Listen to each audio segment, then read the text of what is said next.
അസ്സലാമു അലൈക്കും. തസ്ബീഹ് നിസ്കാരത്തിൻ്റെ പ്രാക്ടിക്കലായുള്ള ഒരവതരണമാണ് ഇന്ന് ആഗ്രഹിക്കുന്നത്. തസ്ബീഹ് നിസ്കാരം തുടക്കം മുതൽ അവസാനം വരെ എല്ലാവർക്കും മനസ്സിലാക്കാനും നിസ്കരിക്കാനും പറ്റുന്ന രൂപത്തിൽ ഏറ്റവും ലളിതമായി ഈ വീഡിയോയിലൂടെ പറഞ്ഞു തരാം. നമുക്ക് തസ്ബീഹ് നിസ്കാരത്തിൻ്റെ പ്രാക്ടിക്കൽ അവതരണത്തിലേക്ക് കടക്കാം. അതായത് പുണ്യമാക്കപ്പെട്ട ദിനരാത്രങ്ങൾ വരുമ്പോൾ നമ്മുടെ കൂട്ടത്തിൽ ഒരുപാട് പേർ അറിയാൻ ആഗ്രഹിക്കുന്ന ഒരു വിഷയമാണ് തസ്ബീഹ് നിസ്കാരം. ഒരുപാട് പേർ നിസ്കരിക്കുന്നതാണ്, ഒരുപാട് പേർ നിസ്കരിക്കാൻ ആഗ്രഹിക്കുന്നതൊക്കെയാണ്. എന്നിരുന്നാലും പലരുടെയും സംശയം തസ്ബീഹ് നിസ്കാരം നിർവഹിക്കുമ്പോൾ തെറ്റ് വന്നു പോകുമോ എന്നുള്ളതാണ്. എന്നാൽ ഒരു തെറ്റും വരാതെ, ഒരു സംശയവുമില്ലാതെ ഏറ്റവും മനോഹരമായി വളരെ കൃത്യമായി കാര്യങ്ങൾ മനസ്സിലാക്കാൻ പറ്റുന്ന രൂപത്തിലാണ് ഇന്നത്തെ വീഡിയോ അവതരിപ്പിക്കുന്നത്. നിങ്ങൾ കൃത്യമായി ശ്രദ്ധിച്ച് കേട്ടിരുന്നാൽ മതി. ഓരോ ഘട്ടങ്ങളിലും എങ്ങനെയാണ് ഓരോ കാര്യങ്ങളും ചെയ്യേണ്ടത് എന്നുള്ളത് കൃത്യമായി ഇന്ന് ഞാൻ അവതരിപ്പിച്ചു തരാം. ഈ തസ്ബീഹ് നിസ്കാരത്തിൻ്റെ പ്രാക്ടിക്കൽ രൂപത്തിലേക്ക് കടക്കുന്നതിന് മുന്നേ തസ്ബീഹ് നിസ്കാരവുമായി ബന്ധപ്പെട്ട് നമ്മൾ മനസ്സിലാക്കേണ്ട വളരെ പ്രധാനപ്പെട്ട കുറച്ച് വിഷയങ്ങൾ കൂടി പറഞ്ഞുതരാണ്. അതായത് ഒന്ന്, തസ്ബീഹ് നിസ്കാരം വളരെ പ്രധാനപ്പെട്ട ഒരു സുന്നത്ത് നിസ്കാരമാണ്. എത്രത്തോളം എന്ന് വെച്ചാൽ മുത്തുനബി സല്ലല്ലാഹു അലൈഹി വസല്ലമ തങ്ങൾ പഠിപ്പിച്ചത് പറ്റുമെങ്കിൽ എല്ലാ ദിവസവും ഒരു തവണ നിസ്കരിക്കുക എന്നുള്ളതാണ്. അതായത് ദിവസവും നിസ്കരിക്കുക എന്നുള്ളതാണ്. അതിന് സാധിക്കുന്നില്ല എങ്കിൽ ആഴ്ചയിലൊരു തവണ നിസ്കരിക്കാം. അതിനും സാധിക്കാത്തവർ മാസത്തിലൊരു തവണ നിസ്കരിക്കാം. അതിനും സാധിക്കാത്തവർ വർഷത്തിലൊരു തവണ നിസ്കരിക്കാം. ഇനി അതിനും സാധിച്ചിട്ടില്ലേ, ആയുസ്സിലൊരു തവണയെങ്കിലും നിസ്കരിക്കുക എന്നുള്ളതാണ്. അതായത് ഒരു സുന്നത്ത് നിസ്കാരത്തെ പറ്റിയാണ് മുത്തുനബി തങ്ങൾ നമ്മോട് പഠിപ്പിക്കുന്നത്. അതിൻ്റെ മഹത്വം എത്രമാത്രം വലുതാണെന്ന് നമുക്കറിയാമല്ലോ. അപ്പോൾ തസ്ബീഹ് നിസ്കാരം വളരെ പുണ്യകരമായ ഒരു സുന്നത്ത് നിസ്കാരമാണ്. അടുത്തത് നമ്മൾ മനസ്സിലാക്കേണ്ടത്, നിസ്കാരം അനുവദനീയമായ എല്ലാ സമയങ്ങളിലും തസ്ബീഹ് നിസ്കാരം നമുക്ക് നിർവഹിക്കാം എന്നുള്ളതാണ്. അതായത് പ്രത്യേകമായ ഒരു സമയമോ കാരണമോ ആയി ബന്ധിപ്പിക്കപ്പെടാത്ത ഒരു നിസ്കാരമാണ് തസ്ബീഹ് നിസ്കാരം. അപ്പോൾ നിസ്കാരം അനുവദനീയമായ എല്ലാ സമയങ്ങളിലും നമുക്ക് നിർവഹിക്കാൻ പറ്റും. ഇവിടെ പലരുടെയും സംശയം അപ്പോൾ ഏതൊക്കെ സമയങ്ങളിൽ നിർവഹിക്കാൻ പറ്റും എന്നുള്ളതാണ്. ഇവിടെ നമ്മൾ മനസ്സിലാക്കേണ്ടത്, നമ്മൾ മുത്തലക്കായ സുന്നത്ത് നിസ്കാരങ്ങൾ നിർവഹിക്കാൻ പാടില്ലാത്ത കുറച്ച് സമയങ്ങളുണ്ട്. ആ സമയങ്ങളിൽ നിർവഹിക്കരുത്, മറ്റു സമയങ്ങളിലൊക്കെ നമുക്ക് നിർവഹിക്കാം. അപ്പോൾ ഈ മുത്തലക്കായ സുന്നത്ത് നിസ്കാരങ്ങൾ പാടില്ലാത്ത സമയങ്ങൾ ഏതൊക്കെയാണ് എന്നുള്ളത് ആദ്യം ഞാൻ നിങ്ങൾക്ക് പറഞ്ഞുതരാം. ഒന്ന്, നമ്മൾ സുബഹി നിസ്കാരം കഴിഞ്ഞ് ആ സുബഹി നിസ്കാരത്തിന് ശേഷം സൂര്യൻ ഉദിക്കുന്നത് വരെയുള്ള സമയം, സൂര്യൻ ഉദിച്ച് ആ സൂര്യൻ ഒരു കുന്തത്തിൻ്റെ അത്ര ഖദർ ഉയരുന്നത് വരെയും ആ വിഷയം മനസ്സിലാക്കുക. അപ്പോൾ സൂര്യൻ ഉദിച്ച് ഏകദേശം ഒരു 20 മിനിറ്റ് കഴിയുന്നത് വരെയുള്ള സമയം. രണ്ടാമത്തെ സമയം, വെള്ളിയാഴ്ച അല്ലാത്ത ദിവസങ്ങളിൽ നട്ടുച്ച സമയങ്ങൾ.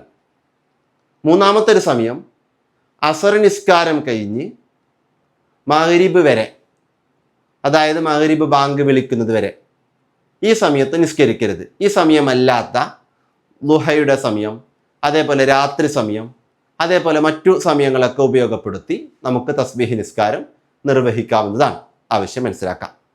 ഇനി നമ്മൾ മനസ്സിലാക്കേണ്ടത്, തസ്ബീഹ് നിസ്കാരം ജമാഅത്ത് സുന്നത്തില്ലാത്ത സുന്നത്ത് നിസ്കാരമാണ്. അപ്പോൾ തസ്ബീഹ് നിസ്കാരം ഒറ്റയ്ക്കൊറ്റയ്ക്കായിട്ടാണ് നിർവഹിക്കേണ്ടത്, ജമാഅത്തായി നിർവഹിക്കണമെന്നില്ല. അതേസമയം വിശുദ്ധ റമദാനിൻ്റെ 27 രാവിലും മറ്റും വളരെ പ്രധാനപ്പെട്ട ദിനരാത്രങ്ങളിൽ ചിലപ്പോൾ പള്ളികളിലൊക്കെ ജമാഅത്തായി നിസ്കരിക്കുന്നുണ്ടാവും. അതിൻ്റെ താല്പര്യം തസ്ബീഹ് നിസ്കാരം ജമാഅത്ത് സുന്നത്തുണ്ട് എന്ന അർത്ഥത്തിലല്ല, മറിച്ച് പലർക്കും ഇതിൻ്റെ രൂപം അറിയില്ല. അങ്ങനെ കുറേ ആളുകൾ കൂടി മനസ്സിലാക്കാൻ വേണ്ടിയിട്ടാണ് തസ്ബീഹ് നിസ്കാരം ജമാഅത്തായി നിർവഹിക്കുന്നത്. യഥാർത്ഥത്തിൽ തസ്ബീഹ് നിസ്കാരം ജമാഅത്ത് സുന്നത്തില്ലാത്ത സുന്നത്ത് നിസ്കാരമാണ്. അതിനാൽ തസ്ബീഹ് നിസ്കാരം ഒറ്റയ്ക്ക് നിർവഹിച്ചാൽ മതി. ആവശ്യം മനസ്സിലാക്കാം. ഇനി തസ്ബീഹ് നിസ്കാരം സ്ത്രീകൾക്കും നിസ്കരിക്കാം, പുരുഷന്മാർക്കും നിസ്കരിക്കാം. ഇനിയും നമ്മൾ മനസ്സിലാക്കേണ്ടത്, തസ്ബീഹ് നിസ്കാരം ഒരു സുന്നത്ത് നിസ്കാരമാണ്. അപ്പോൾ ഇതിൻ്റെ തുടക്കത്തിൽ നമ്മൾ ബാങ്കും ഇഖാമത്തൊന്നും വിളിക്കേണ്ടതില്ല. ഇനി നമുക്ക് നിസ്കാരത്തിൻ്റെ രൂപത്തിലേക്ക് പ്രവേശിക്കാം. തസ്ബീഹ് നിസ്കാരം 4 റക്അത്ത് സുന്നത്ത് നിസ്കാരമാണ്. ഈ സുന്നത്ത് നിസ്കാരം രാത്രിയിൽ നിസ്കരിക്കുകയാണെങ്കിൽ ഈ 2 റക്അത്തുകളായി നിർവഹിക്കലാണ് നല്ലത്. അതായത് ആദ്യം 2 റക്അത്ത് നിസ്കരിച്ച് സലാം വീട്ടി, പിന്നീട് 2 റക്അത്ത് നിസ്കരിച്ച് സലാം വീട്ടുന്ന രൂപമാണ് നല്ലത്. പകലിൽ നിസ്കരിക്കുകയാണെങ്കിൽ 4 റക്അത്ത് ഒന്നിച്ച് നിസ്കരിക്കലാണ് നല്ലത്. ഞാൻ ആദ്യം ഈ രണ്ട് റക്കാത്തുകൾ നിസ്കരിക്കുന്ന രൂപം പറഞ്ഞു തരാം. അപ്പോൾ നമ്മൾ ആദ്യം ചെയ്യേണ്ടത് നിയത്താണ്. എങ്ങനെയാണ് നിയത്ത് കരുതേണ്ടത്? ഉസല്ലി സുന്നത്ത തസ്ബീഹി റകഅത്തൈനി മുതവജ്ജിഹൻ ഇലൽ ഖിബ്ലത്തി ലില്ലാഹി തആല. തസ്ബീഹ് 2 റക്അത്ത് സുന്നത്ത് നിസ്കാരം ഖിബ്ലക്ക് മുന്നിട്ട് അല്ലാഹു തആലാക്ക് വേണ്ടി ഞാൻ നിസ്കരിക്കുന്നു. ഇവിടെ നിയത്ത് അറബിയിൽ അറിയുന്നില്ല എങ്കിൽ മലയാളത്തിൽ കരുതിയാലും മതി. തസ്ബീഹ് 2 റക്അത്ത് സുന്നത്ത് നിസ്കാരം ഞാൻ നിസ്കരിക്കുന്നു എന്ന് മാത്രം നിയത്ത് മലയാളത്തിൽ കരുതിയാലും ശരിയാകും. ഈ നിയത്തോടെ കൂടെ തക്ബീർ ചൊല്ലി നമ്മൾ കൈകെട്ടുക. സാധാരണ നിസ്കാരത്തിൽ ചെയ്യുന്നത് പോലെ തക്ബീർ ചൊല്ലി അല്ലാഹു അക്ബർ എന്ന് പറഞ്ഞ് തക്ബീർ ചൊല്ലി നമ്മൾ കൈകെട്ടുക. അങ്ങനെ തക്ബീർ ചൊല്ലി കൈകെട്ടിയാൽ ഉടനെ നമ്മൾ എല്ലാ നിസ്കാരത്തെ പോലെ തന്നെ വജ്ജഹത്ത് ഓതുക. വജ്ജഹത്തുവിന് ശേഷം സൂറത്തുൽ ഫാത്തിഹ ഓതുക. ഫാത്തിഹയ്ക്ക് ശേഷം ഒരു സൂറത്ത് ഓതുക. മനസ്സിലാക്കുക, തസ്ബീഹ് നിസ്കാരത്തിൽ 1-ാമത്തെ റക്അത്തിൽ ഫാത്തിഹയ്ക്ക് ശേഷം അൽഹാക്കുമുത്തക്കാസുർ സൂറത്ത് ഓതുക എന്നുള്ളത് പ്രത്യേകം സുന്നത്താണ്. ഈ സൂറത്ത് അറിയുന്നില്ല എങ്കിൽ നിങ്ങൾക്ക് അറിയുന്ന സൂറത്ത് ഓതാവുന്നതാണ്. ഇനി മനസ്സിലാക്കാം. ഇനി തസ്ബീഹ് നിസ്കാരം ഈ പേര് സൂചിപ്പിക്കുന്ന പോലെ തന്നെ പ്രത്യേകമായ തസ്ബീഹ് ചൊല്ലിയിട്ടുള്ള ഒരു നിസ്കാരമാണ്. അപ്പോൾ തസ്ബീഹ് നിസ്കാരത്തിൽ ചൊല്ലേണ്ട തസ്ബീഹ് ഏതാണ്? സുബ്ഹാനല്ലാഹി വൽഹംദുലില്ലാഹി വലാ ഇലാഹ ഇല്ലല്ലാഹു വല്ലാഹു അക്ബർ എന്ന ഈ തസ്ബീഹാണ് പറയേണ്ടത്. പറ്റുന്ന ആളുകൾ വലാ ഹൗല വലാ ഖുവത ഇല്ലാ ബില്ലാഹിൽ അലിയുൽ അദീം എന്നുള്ളത് കൂട്ടിച്ചേർത്ത് പറയുക. അവ പറ്റുന്നവർ സുബ്ഹാനല്ലാഹി വൽഹംദുലില്ലാഹി വലാ ഇലാഹ ഇല്ലല്ലാഹു വല്ലാഹു അക്ബർ വലാ ഹൗല വലാ ഖുവത ഇല്ലാ ബില്ലാഹിൽ അലിയുൽ അദീം എന്നുള്ളത് ചൊല്ലുക. ഇനി ഇത് പൂർണ്ണമായി ചൊല്ലുന്നില്ല എങ്കിൽ സുബ്ഹാനല്ലാഹി വൽഹംദുലില്ലാഹി വലാ ഇലാഹ ഇല്ലല്ലാഹു വല്ലാഹു അക്ബർ എന്ന് മാത്രം പറഞ്ഞാലും മതിയാകും. ഈ തസ്ബീഹാണ് നമ്മൾ തസ്ബീഹ് നിസ്കാരത്തിൽ പറയേണ്ടത്. ഈ തസ്ബീഹ് നൃത്തത്തിൽ വജ്ജഹത്ത് ഓതിക്കഴിഞ്ഞ് സൂറത്തുൽ ഫാത്തിഹ ഓതിക്കഴിഞ്ഞ് ഫാത്തിഹയ്ക്ക് ശേഷം ഒരു സൂറത്ത് ഓതിക്കഴിഞ്ഞാൽ നമ്മൾ നൃത്തത്തിൽ 15 പ്രാവശ്യം ഈ തസ്ബീഹ് പറയാം. അങ്ങനെ 15 പ്രാവശ്യം ഈ തസ്ബീഹ് പറഞ്ഞതിന് ശേഷം അപ്പോൾ സൂറത്ത് ഓതിക്കഴിഞ്ഞാൽ സുബ്ഹാനല്ലാഹി വൽഹംദുലില്ലാഹി വലാ ഇലാഹ ഇല്ലല്ലാഹു വല്ലാഹു അക്ബർ എന്നിങ്ങനെ 15 പ്രാവശ്യം പറയാം. പറ്റുമെങ്കിൽ ഞാൻ നേരത്തെ പറഞ്ഞ രൂപത്തിൽ പൂർണ്ണമായി തന്നെ പറയാം. അങ്ങനെ 15 പ്രാവശ്യം ഇങ്ങനെ നമ്മൾ ചൊല്ലിക്കഴിഞ്ഞാൽ പിന്നെ നമ്മൾ നേരെ തക്ബീർ ചൊല്ലി റുക്കൂയിലേക്ക് പോവുക. തക്ബീർ ചൊല്ലി നമ്മൾ നേരെ റുക്കൂയിലേക്ക് പോവുക. അത് സാധാരണ നിസ്കാരത്തിൽ ചെയ്യുന്ന പോലെ തന്നെ. അങ്ങനെ റുക്കൂയിൽ നമ്മൾ എത്തിയാൽ സുബ്ഹാന റബ്ബിയൽ അദീം വബിഹംദിഹി എന്ന് പറയുന്ന തസ്ബീഹ് നമ്മൾ റുക്കൂയിൽ 3 പ്രാവശ്യം ചൊല്ലും.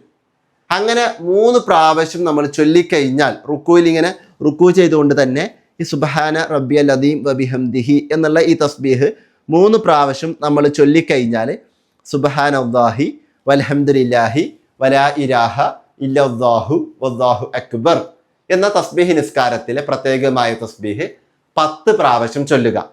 ഇവിടെ പ്രത്യേകം ശ്രദ്ധിക്കുക, പറ്റുന്ന ആളുകളൊക്കെ നേരത്തെ പറഞ്ഞ രൂപത്തിൽ വലാ ഹൗല വലാ ഖുവത ഇല്ലാ ബില്ലാഹിൽ അലിയുൽ അദീം എന്നത് ചേർത്ത് തന്നെ പറയാം. അത് പറ്റുന്നില്ല എങ്കിൽ ഈ പറഞ്ഞ സുബ്ഹാനല്ലാഹി വൽഹംദുലില്ലാഹി വലാ ഇലാഹ ഇല്ലല്ലാഹു വല്ലാഹു അക്ബർ എന്ന് മാത്രം പറഞ്ഞാൽ മതിയാകും. അപ്പോൾ റുക്കൂയിൽ സാധാരണ നമ്മൾ ചൊല്ലുന്ന സുബ്ഹാന റബ്ബിയൽ അദീം വബിഹംദിഹി എന്ന് പറയുന്ന തസ്ബീഹിനിക്ക് ശേഷം 10 പ്രാവശ്യം ചൊല്ലാം. അപ്പോൾ നൃത്തത്തിൽ 15 പ്രാവശ്യമായി, റുക്കൂയിൽ 10 പ്രാവശ്യമായി. ഇനി നമ്മൾ നേരെ എഴുത്തിദാലിലേക്ക് വരാം. അതായത് സമി അല്ലാഹു ലിമൻ ഹമിദ എന്ന് പറഞ്ഞ് എഴുത്തിദാലിൽ വന്നു. എഴുത്തിദാലിൽ നമ്മൾ സാധാരണ ചൊല്ലുന്ന റബ്ബനാ ലക്കൽ ഹംദു ആ തസ്ബീഹ് 1 പ്രാവശ്യം ചൊല്ലിയതിന് ശേഷം, അത് പൂർണ്ണമായി 1 പ്രാവശ്യം ചൊല്ലിയതിന് ശേഷം തസ്ബീഹ് നിസ്കാരത്തിലെ പ്രത്യേകമായ തസ്ബീഹ് 10 പ്രാവശ്യം ചൊല്ലാം. അപ്പോൾ നൃത്തത്തിൽ 15, റുക്കൂയിൽ 10, എഴുത്തിദാലിൽ 10. അതേപോലെ അത് കഴിഞ്ഞാൽ പിന്നെ നമ്മൾ നേരെ തക്ബീർ ചൊല്ലി സുജൂദിൽ പോവുക. സുജൂദിലും സാധാരണ നിസ്കാരത്തിൽ നമ്മൾ ചൊല്ലുന്ന ആ തസ്ബീഹ് 3 പ്രാവശ്യമുള്ള ആ തസ്ബീഹിനിക്ക് ശേഷം തസ്ബീഹ് നിസ്കാരത്തിലെ പ്രത്യേകമായ തസ്ബീഹ് സുജൂദിലും 10 പ്രാവശ്യം ചൊല്ലാം. അത് കഴിഞ്ഞാൽ നമ്മൾ നേരെ ഇടയിലുള്ള ഇരുത്തത്തിലേക്ക് വരും. ഇടയിലുള്ള ഇരുത്തത്തിലും സാധാരണ നമ്മൾ റബ്ബി ഗഫിർലി ആ തസ്ബീഹ് ചൊല്ലിയതിന് ശേഷം തസ്ബീഹ് നിസ്കാരത്തിലെ പ്രത്യേകമായ തസ്ബീഹ് 10 പ്രാവശ്യം ചൊല്ലാം. അത് കഴിഞ്ഞ് നമ്മൾ നേരെ 2ാമത് സുജൂദിലേക്ക് പോകും. 2ാമത് സുജൂദിലും അതേപോലെ സാധാരണ നിസ്കാരത്തിൽ സുബ്ഹാന റബ്ബിയൽ അഅ്ല വബിഹംദിഹി എന്ന് 3 പ്രാവശ്യം ചൊല്ലും. അത് ചൊല്ലിക്കഴിഞ്ഞാൽ തസ്ബീഹ് നിസ്കാരത്തിൽ പ്രത്യേകമായ തസ്ബീഹ് അവിടെയും 10 പ്രാവശ്യം ചൊല്ലുക. ഇവിടെ നമ്മൾ മനസ്സിലാക്കണം, അതായത് സാധാരണ നിസ്കാരങ്ങൾ നമ്മൾ ചൊല്ലുന്ന തസ്ബീഹുകൾക്ക് ശേഷമാണ് തസ്ബീഹ് നിസ്കാരത്തിലെ പ്രത്യേകമായ തസ്ബീഹ് നമ്മൾ പറയേണ്ടത്. ഇത് പറയുന്നത് എവിടെയൊക്കെയാണ്? നൃത്തത്തിൽ 15, റുക്കോയിൽ 10, എഴുത്തിദാലിൽ 10, ഒന്നാമത്തെ സുജൂദിൽ 10, സുജൂദുകൾക്കിടെയുള്ള ഇരുത്തത്തിൽ 10, രണ്ടാമത്തെ സുജൂദിൽ 10. ഇങ്ങനെയാകുമ്പോൾ ടോട്ടലിൽ 65 പ്രാവശ്യം നമ്മൾ തസ്ബീഹ് ചൊല്ലി. എന്നാൽ മനസ്സിലാക്കേണ്ടത്, തസ്ബീഹ് നിസ്കാരത്തിൽ ഈ പ്രത്യേകമായ തസ്ബീഹ് 300 പ്രാവശ്യം നമ്മൾ ചൊല്ലണം. 300 പ്രാവശ്യം ചൊല്ലണമെങ്കിൽ ഒരു റക്അത്തിൽ 75 വീതം നമ്മൾ ചൊല്ലണം. അപ്പോൾ 75 വീതം ചൊല്ലിയാൽ 4 റക്അത്ത് കൊണ്ട് നമുക്ക് 300 പ്രാവശ്യം ഈ തസ്ബീഹ് പൂർത്തീകരിക്കാൻ പറ്റും. ഇനി നമ്മൾ ചെയ്യേണ്ട ഒരു കാര്യം എന്ന് വെച്ചാൽ കൃത്യമായി ശ്രദ്ധിക്കുക. ഒന്നാമത്തെ റക്അത്തിൽ നമ്മൾ രണ്ടാമത്തെ സുജൂദ്, ഒന്നാമത്തെ റക്അത്തിലെ രണ്ടാമത്തെ സുജൂദിൽ നിന്ന് നമ്മൾ നേരെ രണ്ടാമത്തെ റക്അത്തിലേക്ക് ഉണരും. ഈ രണ്ടാമത്തെ റക്അത്തിലേക്ക് ഉണരുമ്പോൾ ഏതൊരു നിസ്കാരമാണെങ്കിലും ഇങ്ങനെ ചെറിയൊരു ഇരുത്തമിരുന്നിട്ടാണ് ഉണരുക. ഇങ്ങനെ ചെറിയൊരു ഇരുത്തമിരുന്നിട്ടാണ് ഉണരുക. അങ്ങനെ രണ്ടാമത്തെ സുജൂദിൽ നിന്ന് അടുത്ത റക്അത്തിലേക്ക് ഉണരുമ്പോൾ ചെറിയൊരു ഇരുത്തം ഇരിക്കുക എന്നുള്ളത് സുന്നത്താണ്. ഈ ഇരുത്തത്തിനിക്കാണ് ഇസ്തിറാഹത്തിന്റെ ഇരുത്തം എന്ന് പറയാം. ഈ ഇരുത്തത്തിനിക്കാണ് ഇസ്തിറാഹത്തിന്റെ ഇരുത്തം എന്ന് പറയാം. എന്നാൽ സാധാരണ നിസ്കാരങ്ങളിൽ ഈ ഇരുത്തത്തിൽ പ്രത്യേകമായ ഒരു തസ്ബീഹും നമുക്ക് പറയാനില്ല. ഈ ഇരുത്തം സുന്നത്താണ്. ഈ ഇരുത്തത്തിൽ തസ്ബീഹുകളൊന്നും പ്രത്യേകമായി സാധാരണ നിസ്കാരങ്ങൾ പറയാനില്ല. എന്നാൽ മനസ്സിലാക്കേണ്ടത്, തസ്ബീഹ് നിസ്കാരത്തിൽ രണ്ടാമത്തെ സുജൂദിൽ നിന്ന് നമ്മൾ നേരെ തക്ബീർ ചൊല്ലി ഇസ്തിറാഹത്തിന്റെ ഇരുത്തത്തിൽ ഇരിക്കുക. ഇരുന്നതിന് ശേഷം ഇവിടെ വേറൊന്നും പറയാനില്ല. അതേ സമയത്ത് തസ്ബീഹ് നിസ്കാരത്തിലെ പ്രത്യേകമായ തസ്ബീഹ് ഉണ്ടല്ലോ, ആ തസ്ബീഹ് നമ്മൾ 10 പ്രാവശ്യം ചൊല്ലുക. ഇസ്തിറാഹത്തിന്റെ ഇരുത്തത്തിലും 10 പ്രാവശ്യം ചൊല്ലുക. അപ്പോൾ ഇവിടെ നമ്മൾ 10 പ്രാവശ്യം ചൊല്ലിക്കഴിഞ്ഞാൽ 75 തവണ നമുക്ക് പൂർത്തിയായി. ഇനി നമ്മൾ മനസ്സിലാക്കേണ്ടത്, ഈ ഇസ്തിറാഹത്തിന്റെ ഇരുത്തത്തിൽ 10 തവണ നമ്മൾ തസ്ബീഹ് ചൊല്ലിയാൽ പിന്നീട് തക്ബീർ ചൊല്ലാതെ തന്നെ അടുത്ത റക്അത്തിലേക്ക് ഉണരുകയാണ് വേണ്ടത്. അങ്ങനെ രണ്ടാമത്തെ റക്അത്തിലേക്ക് നമ്മൾ എത്തിക്കഴിഞ്ഞാൽ പിന്നീട് നമ്മൾ സൂറത്തുൽ ഫാത്തിഹ ഓതും, ശേഷം സൂറത്ത് ഓതും. ഇനി മനസ്സിലാക്കാം, തസ്ബീഹ് നിസ്കാരത്തിൽ ഒന്നാമത്തെ റക്അത്തിൽ അൽഹാക്കുമുത്ത കാസുർ സൂറത്ത് ഓതുക എന്നുള്ളത് പ്രത്യേകം സുന്നത്താണെന്ന് പറഞ്ഞു. രണ്ടാമത്തെ റക്അത്തിൽ ഫാത്തിഹയ്ക്ക് ശേഷം വൽ അസ്ർ സൂറത്ത് ഓതുക എന്നുള്ളത് പ്രത്യേകം സുന്നത്താണ്. സൂറത്തുൽ അസ്ർ, വൽ അസ്ർ എന്ന് പറഞ്ഞ് തുടങ്ങുന്ന ആ സൂറത്ത് ഓതുക എന്നുള്ളത് പ്രത്യേകം സുന്നത്താണ്. ഈ സൂറത്ത് അറിയുന്നില്ലെങ്കിൽ നിങ്ങൾക്ക് അറിയുന്ന സൂറത്ത് ഓതാം. ഇത് പ്രത്യേകം സുന്നത്തുള്ള സൂറത്തുകളാണ് ഇപ്പോൾ പറഞ്ഞു തരുന്നത്. ആവശ്യം പ്രത്യേകം ശ്രദ്ധിക്കാം. ഇനി രണ്ടാമത്തെ റക്അത്തിൽ ആദ്യത്തെ റക്അത്തിൽ ചെയ്ത പോലെ തന്നെ നമ്മൾ ചെയ്യാം. നൃത്തത്തിൽ 15, അതേപോലെ റുക്കൂ, ഇഅ്തിദാല്, സുജൂദുകൾക്കിടയിലെ ഇരുത്തം, രണ്ടാം സുജൂദ്, ഇവയിലൊക്കെ സാധാരണ നിസ്കാരങ്ങൾ നമ്മൾ ചൊല്ലുന്ന തസ്ബീഹുകൾക്ക് ശേഷം തസ്ബീഹ് നിസ്കാരത്തിലെ പ്രത്യേകമായ തസ്ബീഹ് 10 തവണ വീതം ചൊല്ലുക. ഇനി നമ്മൾ മനസ്സിലാക്കുക, നമ്മൾ ഈ 2 റക്അത്തുകളായിട്ടാണ് നിസ്കരിക്കുന്നത്. അപ്പോൾ നമ്മൾ രണ്ടാമത്തെ റക്അത്തിൽ അവസാനം അത്തഹിയാത്തിന് വേണ്ടി ഇരിക്കും. അത്തഹിയാത്തിന് വേണ്ടി ഇരിക്കുമ്പോൾ എപ്പോഴും നമ്മൾ മനസ്സിലാക്കേണ്ടത്, ഏതൊരു നിസ്കാരമാണെങ്കിലും സലാം വീട്ടാൻ വേണ്ടി നമ്മൾ ഇരിക്കുമ്പോഴൊക്കെ തവറുക്കിന്റെ ഇരുത്തമാണ് ഇരിക്കേണ്ടത്. തവറുക്കിന്റെ ഇരുത്തം എന്ന് വെച്ചാൽ എന്താണ്? നമ്മുടെ ഈ ഇടത് ചന്തി നിലത്ത് വെച്ചുകൊണ്ടുള്ള ഇരുത്തത്തിനേക്കാണ് തവറുക്കിന്റെ ഇരുത്തം എന്ന് പറയാം. അപ്പൊ ഈ തസ്ബീഹ് നിസ്കാരത്തിലും രണ്ടാമത്തെ റക്അത്തിൽ സലാം വീട്ടാൻ വേണ്ടി നമ്മൾ ഇരിക്കുമ്പോൾ ഈ തവറുക്കിന്റെ ഇരുത്തമാണ് ഇരിക്കേണ്ടത്. എന്നിട്ട് അത്തഹിയാത്തും ശേഷമുള്ള ഇബ്രാഹിമിയ സലാത്തും അതിനുശേഷമുള്ള ദുആവും നമ്മൾ ചൊല്ലാം. അങ്ങനെ ചൊല്ലിക്കഴിഞ്ഞാൽ പിന്നീട് തസ്ബീഹ് നിസ്കാരത്തിൽ പ്രത്യേകമായ തസ്ബീഹ് 10 തവണ ചൊല്ലി നമ്മൾ സലാം വിട്ടാം. മനസ്സിലാക്കുക, 10 തവണ നമ്മൾ ചൊല്ലി സലാം വിട്ടാം. അങ്ങനെ ആകുമ്പോൾ ആദ്യത്തെ റക്അത്തിൽ 75, രണ്ടാമത്തെ റക്അത്തിൽ 75, ടോട്ടലിൽ 150 തസ്ബീഹ് നമുക്കിവിടെ പൂർത്തിയായി.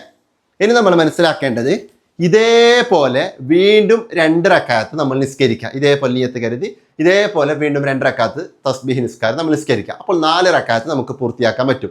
4 റക്അത്തിലായി 150 + 150, ടോട്ടലിൽ 300 തസ്ബീഹ് നമുക്ക് പൂർത്തിയാക്കാൻ പറ്റും. ആവശ്യം മനസ്സിലാക്കാം. ഇനി നമ്മളിവിടെ മനസ്സിലാക്കേണ്ട ഒരു കാര്യമുണ്ട്, തസ്ബീഹ് മറന്നാൽ എന്ത് ചെയ്യണം എന്നുള്ളതാണ്. അതിന് മുന്നേ വേറൊരു വിഷയം ഞാൻ പറഞ്ഞു. തസ്ബീഹ് നിസ്കാരത്തിൽ ഒന്നാമത്തെ റക്അത്തിൽ ഫാത്തിഹയ്ക്ക് ശേഷം അൽഹാക്കുമുത്ത കാസുർ സൂറത്ത് ഓതുക എന്നുള്ളത് പ്രത്യേകം സുന്നത്താണ്. രണ്ടാമത്തെ റക്അത്തിൽ ഫാത്തിഹയ്ക്ക് ശേഷം വൽ അസ്ർ സൂറത്ത് ഓതുക എന്നുള്ളത് പ്രത്യേകം സുന്നത്താണ്. മൂന്നാമത്തെ റക്അത്തിൽ ഫാത്തിഹയ്ക്ക് ശേഷം സൂറത്തുൽ കാഫിറൂന ഓതുക എന്നുള്ളത് പ്രത്യേകം സുന്നത്താണ്. നാലാമത്തെ റക്അത്തിൽ ഫാത്തിഹയ്ക്ക് ശേഷം സൂറത്തുൽ ഇഖ്ലാസ് ഓതുക എന്നുള്ളത് പ്രത്യേകം സുന്നത്താണ്. ഈ പറഞ്ഞത് പ്രത്യേകം സുന്നത്തുള്ള സൂറത്തുകളാണ്.